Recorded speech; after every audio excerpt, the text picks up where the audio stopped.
ओम सहस्रशीर्षः पुरुषः सहस्राक्षः सहस्रपाद सभूमिं विश्वतो ऋत्वा अत्यतिष्ठद्दशाङ्गुलम् पुरुष एवेदकं सर्वम्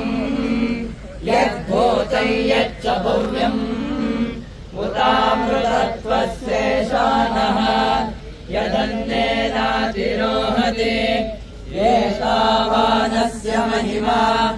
अतो ज्ञायागश्च पौरुषः पादोऽस्य विश्वभूतानि त्रिपादस्यामृतम् दिवे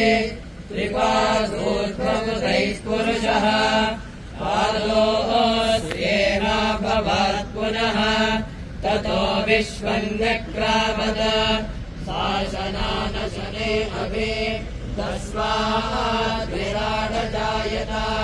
विराटो अधिपूरुषः स जातो अत्यरिष्यत पश्चात् भूमिमतो पुरः यत्पुरुषेण अविशा